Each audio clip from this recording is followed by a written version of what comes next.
میں یہاں اس کو کہوں گا آپ سے کہ ایک تو ہمارے ہاں جو اس وقت انشورنس کا نظام ہے وہ لازماً گتھا ہوا ہے سود کے ساتھ،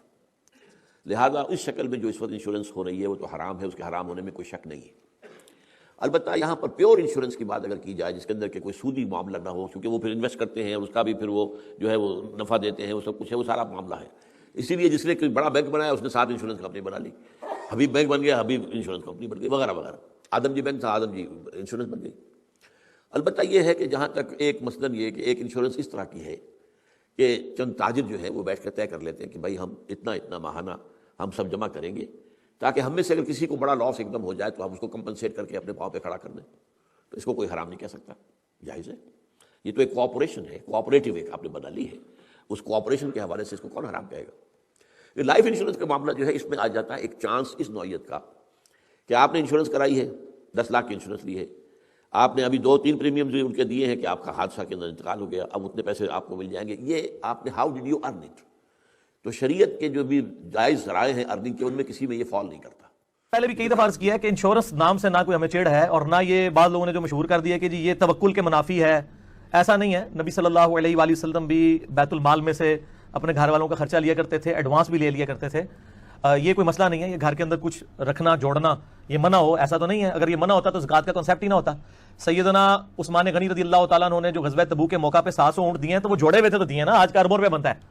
تو یہ تو نہیں ہے کہ جوڑا ہوا نہیں تھا، زکوٰۃ دیں گے مال پاک ہو جاتا ہے۔ انشورنس فی نفسی تو اچھی چیز ہے، ہمیں اختلاف یہ ہے کہ انشورنس جو کمپنیاں ہیں وہ اس مال کو لے کے آگے سودی کاروبار کر رہی ہیں۔ اگر وہ اس سے حلال کاروبار کرے، حلال چیزوں میں لگائے، حلال ڈیویڈنڈ دیں، کوئی ہمیں اعتراض نہیں ہے۔ انشورنس تو بہت بڑا نیکی کا کام ہے اگر کسی کے ساتھ کر دیا جائے، اگر ایسا ہو۔ باقی کون سی کمپنیاں جو ہیں وہ کر رہی ہیں نہیں کر رہی ہیں، یہ اب آپ نے خود ہی تحقیق کرنی ہے۔ جو کمپنی آپ کو اینول رپورٹ دے، پورا بتائے کہ ہم نے کہاں پہ کس مد میں خرچہ کیا، اس میں سے کیا پروفٹ ہوا، وہ حلال تھا یا حرام تھا، حلال جگہ پہ لگا یا حرام جگہ پہ، یہ چیزیں اگر انہوں نے کمپنیوں نے آگے سودی قرضے دیے ہوئے ہیں اور اس سود میں سے کما کے کچھ ڈیویڈنڈ سود میں سے آپ کو دے رہے ہیں کچھ اپنے پاس، تو آپ پھر خود ہی سمجھ جائیں کہ وہ حرام ہے۔ دیکھیں انشورنس چاہے بچوں کی ہو چاہے بڑوں کی ہو، انشورنس پالیسی لینا ہی، جو جنرل انشورنس ہو یا لائف ہو، کوئی بھی صورت ہو، اس کی شرعی اجازت نہیں ہے۔ فتاوی رضویہ میں سیدی اعلیٰ حضرت امام اہل سنت نے صاف الفاظ میں، واضح الفاظ میں اس بات کو بیان فرمایا ہے کہ انشورنس اس طرح کروانا یہ ناجائز و حرام ہے۔ بعض لوگ یہاں پر احکام شریعت کی ایک عبارت سے غلط فہمی پیدا کرتے ہیں یا خود بھی غلط فہمی کا شکار ہوتے ہیں کہ اس میں سیدی اعلیٰ حضرت نے شاید جو ہے وہ اجازت دی ہے، ایسا نہیں ہے۔ اصل میں امام اہل سنت نے فتاوی رضویہ کے اندر تفصیل کے ساتھ اس بات کو بیان کیا ہے کہ جب کمپنی جہاں سے آپ انشورنس کروا رہے ہیں وہ مکمل مسلمانوں کی ہے یا اس میں مسلمان کا کوئی حصہ ہے، شیئر ہے اس کے اندر کسی مسلمان کا، تو اب ایسی کمپنی سے انشورنس کروانا یہ ناجائز و حرام ہوتا ہے۔ ہاں اگر کوئی کمپنی ایسی ہے کہ جو مکمل کافروں کی ہے، غیر مسلم کی ہے، کسی مسلمان کا اس میں شیئر نہیں ہے، کسی بھی مسلمان کا کوئی حصہ نہیں ہے، اب مسلمان کو وہاں پالیسی لینے میں اپنا فائدہ غالب ہے کہ اس کا فائدہ اس کے اندر ہوگا، تو یہاں شریعت مطہرہ نے اجازت دی ہے کہ جبکہ وہ مکمل طور پہ کافروں کی کمپنی ہو، غیر مسلموں کی کمپنی ہو، تو وہاں لے سکتا ہے۔ اس کی وجہ یہ ہے کہ مسلمان اور غیر مسلم کے درمیان یہ عقود فاسدہ وغیرہ نہیں ہوتے، یعنی جو ربا ہے، سود وغیرہ کا سلسلہ ہے وہ اس طرح نہیں ہوتا۔ تو جہاں مسلمانوں کا غالب پہلو ہوگا بغیر دھوکہ دہی کے، ایسی پالیسی وہ لے رہا ہے کہ جو مکمل طور پہ کافروں کی کمپنی ہے تو اس کی اجازت مل جائے گی اس کو، باقی اس کے علاوہ اس کی اجازت نہیں ہے۔ انما الخمر والمیسر والانصاب والازلام رجس من عمل الشیطان، اے ایمان والو شراب، جوا، پانسے، یہ سب ناپاک اور پلید عمل ہیں۔ انشورنس بھی جوا ہے، جوا چاہے وہ روڈ پہ گٹر کے ڈھکن پہ بیٹھ کے کھیل رہے ہو نا، وہ بھی جوا ہے، اور وہ کمپنی بنا کے کھیلو گے کہ ابا مر گئے تو اتنے پیسے ملیں گے، نہیں مرے تو آپ کی رقم ڈوب جائے گی، یہ بھی جوا ہے، اس کو جدید شکل دے دی ہے۔ تو اللہ کے قرآن میں فرماتے ہیں یہ جوا اور یہ ساری چیزیں نجس ہیں، پلید ہیں، اور آگے فرمایا فہل انتم منتہون، میں تمہارا رب ہوں، تمہیں روک رہا ہوں، تو کیا بتاؤ تم رک جاؤ گے اب میرے کہنے سے؟ کیا کیسے اللہ تعالیٰ ترغیبیں دے رہے ہیں، ابھار رہے ہیں کہ میں خدا تمہیں کہہ رہا ہوں شراب چھوڑ دو، میں خدا تمہیں کہہ رہا ہوں کہ جوا چھوڑ دو، یہ انشورنس چھوڑ دو، انشورنس کی جو ملازمت ہے، جوئے میں کسی بھی طرح سے پڑنا حرام ہے، یہ سب ناپاک عمل ہیں۔ فہل انتم منتہون، کیا آپ بھی رکو گے؟ دیکھیں اس میں 2 جہتیں ہوتی ہیں، بلکہ 3 بنا لیتے ہیں۔ ایک تو یہ کہ آپ ایک مسلم ملک میں ہیں اور وہاں پر آپ کہیں نوکری کرتے ہیں، کوئی یا کوئی چیز ایسی خریدتے ہیں کہ جس میں آفس فیکٹری والوں نے یا گورنمنٹ نے ایک ایسا قانون بنایا ہوا ہے کہ جو بھی اس نوکری کو کرے گا، کاروبار کو کرے گا یا چیز خریدے گا تو انشورنس کروانی ہی پڑے گی،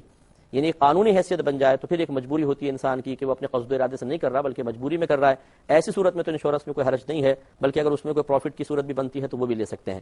دوسری صورت یہ ہے کہ مثلا غیر مسلم کوئی ملک ہے اور وہاں پر اختیار ہے کہ کرو یا نہ کرو، اس میں فقہ نے فرمایا کہ اگر مسلمان اس پالیسی میں اپنے لیے فائدے کے پہلو دیکھتا ہے کہ فائدے بہت زیادہ ہیں اس کے اندر اسے محسوس ہوتے ہیں تو پھر وہ اختیاری طور پر بھی غیر مسلم ملک میں اور غیر مسلم حکومت یا غیر مسلم ارادے کے ساتھ یہ معاہدہ کر سکتا ہے، اس میں کوئی حرج نہیں ہے۔ اور تیسری صورت یہ ہے کہ ایک مسلمان ملک میں ہے اور اپنے قدرت اور اختیار سے انشورنس کروانا چاہتا ہے، کوئی قانون کے خلاف کوئی قانونی مجبوری نہیں ہے، کسی آفس فیکٹری کی مجبوری نہیں ہے، تو ایسی صورت میں نہ کیا جائے تو بہتر ہے، کیونکہ اس میں سود اور جوئے کا عنصر بہت زیادہ پایا جاتا ہے، لہذا اس سے اجتناب کرنا لائف انشورنس کرانا بالکل ناجائز ہے۔ اس کی وجہ یہ ہے کہ انشورنس جو ہے نا اس میں جوا بھی ہے اور سود بھی ہے، تو شریعت میں جوا بھی حرام ہے، سود بھی حرام ہے۔ جوا کیسی ہے کہ ہم 100 کا پتہ پھینکتے 1000 مل جاتا ہے جوئے پہ۔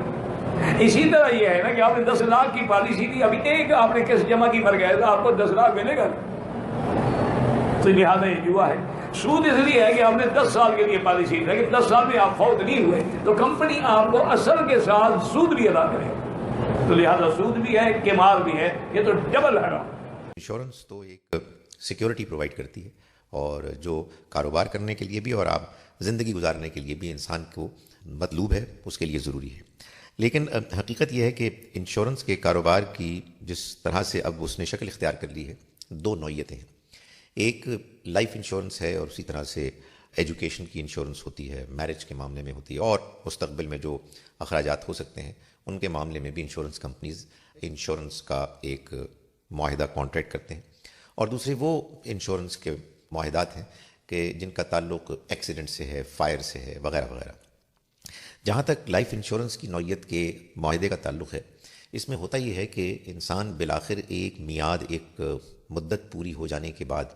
جو اپنی اصل رقم ہے اس سے کہیں زیادہ رقم وصول کرتا ہے، اور وہ اس طرح سے اس کو حاصل ہوتی ہے کہ انشورنس کمپنی اس کے اپنے سرمایہ کو کہ جو وہ پریمیم کی شکل میں ادا کرتا ہے اس کو انویسٹ کرتی ہیں۔ ظاہر ہے کہ اگر یہ انویسٹمنٹ جائز انویسٹمنٹ کے موقعوں پر استعمال ہو، ایونیوز میں اس کو خرچ کیا جائے، انویسٹ کیا جائے، تو کوئی مذائقہ نہیں ہے، اس میں کوئی دینی طور پر اعتراض نہیں ہو سکتا۔ لیکن اگر انسان انشورنس کروائے، لائف انشورنس ہو یا اسی کی نوعیت کی اور ایجوکیشن یا میرج والی ہو، جس میں آپ کو اپنی رقم سے کہیں زیادہ اماؤنٹ ملے جو انفلیشن کے ریٹ سے بھی کہیں زیادہ ہے، اور اس کو آپ کو دینے کے لیے انشورنس کمپنی نے کہیں سود انٹرسٹ بیسڈ کسی انویسٹمنٹ ایونیو میں استعمال کیا ہے، تو یہ ظاہر ہے کہ ایک ناجائز چیز ہوگی۔ اس کے برعکس جب آپ انشورنس کرواتے ہیں کسی حادثے کی شکل میں اپنے آپ کو محفوظ کرنے کے لیے، تو اس میں اصل میں آپ انشورنس کمپنی سے ایک معاہدہ کرتے ہیں کہ جس میں وہ آپ کو فائنینشیل سیکیورٹی پرووائڈ کرتی ہے۔ یہ بات کہ وہ اس پریمیم اماؤنٹ کو کہ جو آپ ان کو دے رہے ہیں کہاں انویسٹ کرتے ہیں، یہ آپ کی ذمہ داری نہیں ہے۔ ظاہر ہے کہ آئیڈیلی بہت اچھا ہے کہ انشورنس کمپنیز اس کو وہیں پر انویسٹ کریں کہ جو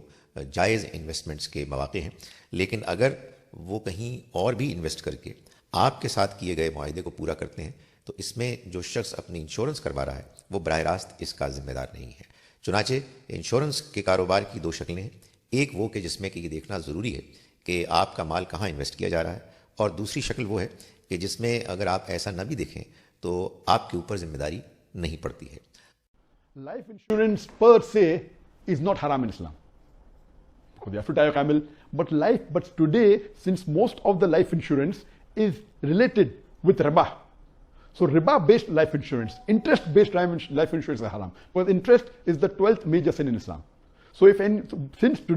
in today's world, most of the life insurance are related with interest and riba-based system. So any life insurance or any insurance, whether it be car insurance, any insurance which is linked with riba or linked with